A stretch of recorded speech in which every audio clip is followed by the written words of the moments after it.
Greetings, Nick Bowcott with Sweetwater here, and in today's video we're going to be discussing one of the biggest selling pedals of all time, the Boss DS-1 Distortion stompbox.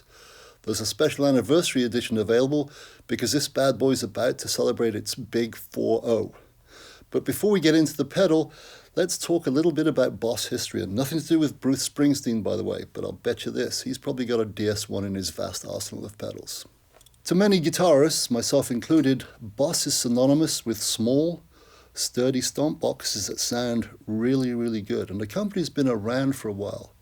To be exact, they created their first lot of compact stomp boxes back in 1977, and one of them was the wonderful OD1. Then a year later, in 1978, they came out with the second wave of compact stomp boxes, and that included the DS-1, which, as you've seen from the board I've been using below, well, it's not really a board, it's just an array of pedals.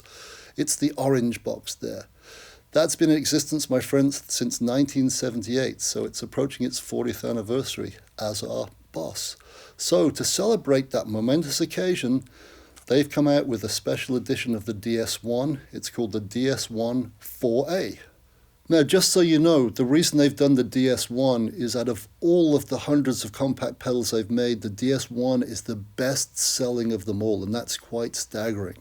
And like I said, they come out with the DS-1 4A. It will only be made in 2017.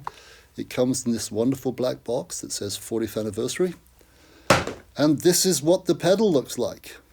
Can you see me above it? As you can see, it's extremely black, approved by Nigel Tufnell. The knobs don't go to 11, in my opinion they should. The only way this could be none more black is if the writing were indeed black, but then when you wouldn't be able to read it, and that would be quite stupid. So this is as black as it could be, black with gold writing, as opposed to orange with black writing. So it's kind of apt that I'm playing this through a Marshall, which is normally black, white, and gold, except I'm using the 20-watt Jubilee combo, which is all tube, made in England. But it's silver and black, so it's a mismatch, but hey, whatever. Now we'll listen to the DS-1 by itself as opposed to partnered with a bunch of other pedals in a minute, but first I want to tell you a little bit more about Boss, because back in 2007, a decade ago, my friend, that's 10 years, they made a staggering announcement. They told the world that they'd sold over 10 million compact pedals. I repeat, 10 million. Wow. Now, that to me sounds like a very similar claim made by a fast food restaurant famous for hamburgers. But don't stress about your health. I've got good news for you. If you decide to supersize your stompbox collection, there's no chance of you becoming obese, unless, of course, every time you add to your collection, you celebrate by having hamburgers with a creepy clown. So don't do the latter, just buy more pedals, because they're cool. Okie dokie. Let's hear the DS-1 all by itself, not surrounded by its other good friends. So, as you can see, I've plugged this black Epiphone Les Paul into my black DS-1 4A, going straight into the Marshall. And just so you can hear what I'm doing with the Marshall, I've got it on the clean channel set to a very neutral sound. So here it is. So all the distortion, all the raunch you're hearing will be created by the DS-1. Now, the DS-1 has three controls, as you can see. It has a tone control, a level control, and wait for it, the third control, yep, distortion. Now, the cool thing about the DS-1 is it's a very tight, aggressive pedal. Other distortions from the 70s and 80s, they were cool, but they were a little bit raspy sounding, a little bit rugged, a little bit loose, which is cool, by the way, there's nothing wrong with that. But the reason the DS-1 was such a success, it was embraced by the heavy metal community, the hard rock community, the shredders because of the articulation, and also punk rockers. So famous users include Steve Vai, an amazing shredder, game changer. Kurt Cobain, not a shredder, but another game changer. He made it cool just to play chords and write good songs, and there's nothing wrong with that, my friends. Another shredder, the one, the only, Mr. Scary, George Lynch, who calls it his go-to distortion overdrive pedal. And he is a pedal nut. He's got every pedal ever made, and he still goes back to his DS-1, and that says something. Other users include Mike Stern, a wonderful jazz blues player, and also a couple of bass players. Victor Wooten, who's pretty darn good, and a legend called Tim Bowcott. He was, of course, famous for being in Vanilla Fudge, Cactus, and then Beck, Bogart, Appice. And I got to tell you, any bass player who's good enough to play with Jeff Beck, who decides to use a DS-1, tells you something. If it's good enough for Jeff Beck's bass player, it's good enough for everybody, be they guitar player or bass player. Oh, one thing I forgot to do when I was talking about all the many famous users of this fine pedal, I forgot one who's pretty significant, Dave Navarro.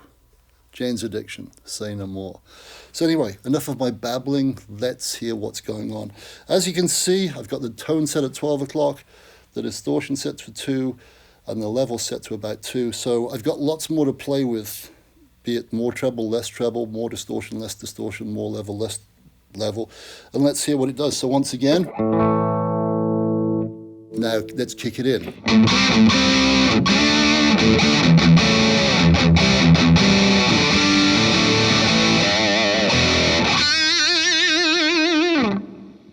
That's not shabby, remember. That's before.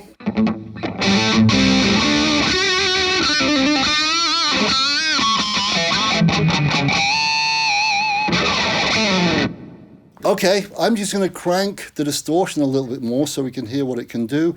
And then we'll hear what it can do to an overdriven channel, just pushing it right over the cliff. So let me turn some knobs and then we'll get right back to it. Okay, I'm back, and as promised, I've dialed in a different tone on the DS-1. In fact, all I've done, to be honest with you, is I've just turned the gain up full, because that's how I roll. Turn it to 11, if you will. I've also dropped the guitar down to drop D. That way I can play chords with one finger. This one, by the way, not the other one you want me to do and get me thrown off YouTube. So this finger chord. And once again, the guitar is remarkably clean when the amp is by itself with no DS-1.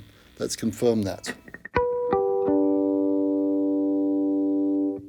That's pretty clean, my friends, so let's stomp on the DS-1 with the distortion all the way up and a very clean sound and see what happens.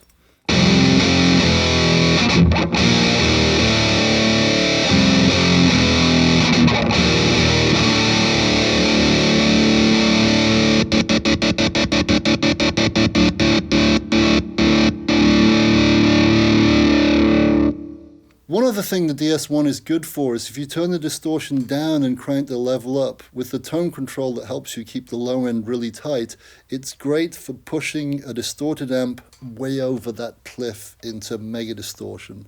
So that's what I'm going to do now. So I've gone to the dirty channel of the Marshall, so we'll hear a riff without the DS-1 with the settings I've just mentioned, and then I'll kick the DS-1 in and you'll hear the difference. And it's a good cliff push. A great cliff push, actually.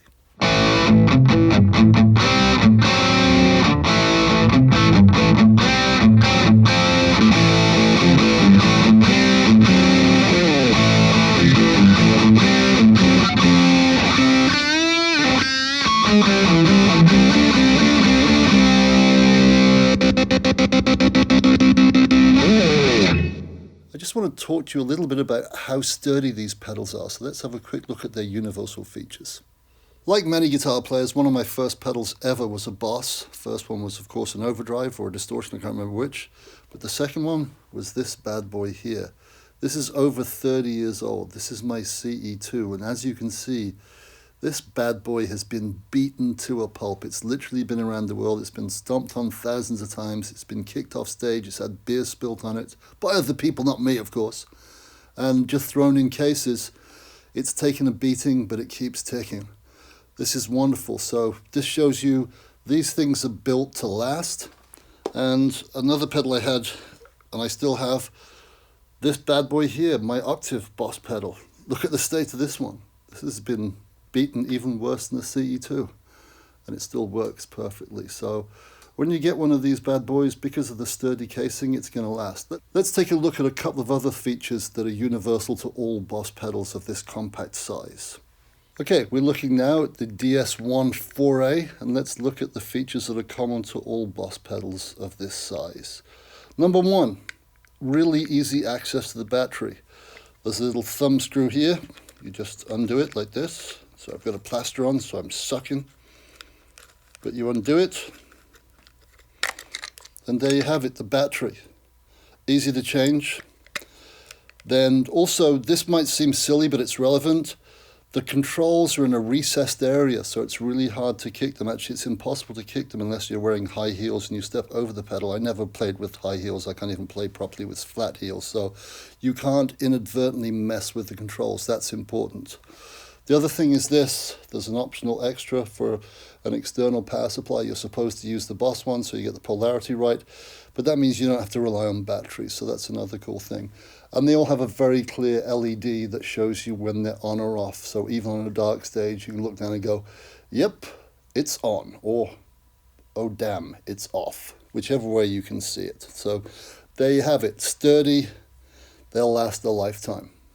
As always, for more information on this legendary best-selling Boss pedal, a DS-1, go to sweetwater.com, or better still, call your sales engineer and he or she will guide you through this fine device and whatever other Boss thing you're interested in. And remember this, my friends, this Black Beauty is only going to be made in 2017, so strike while the iron's hot. This is a cool pedal, it's affordable. You snooze, you will lose. Put this in your collection, because it looks great and it's none more black. Okay, this is Nick Bowcott signing off, and once again I'm going to use this little device here with a few other Boss pedals to hopefully fill the potholes in the horrible road that's my messy guitar playing. See ya!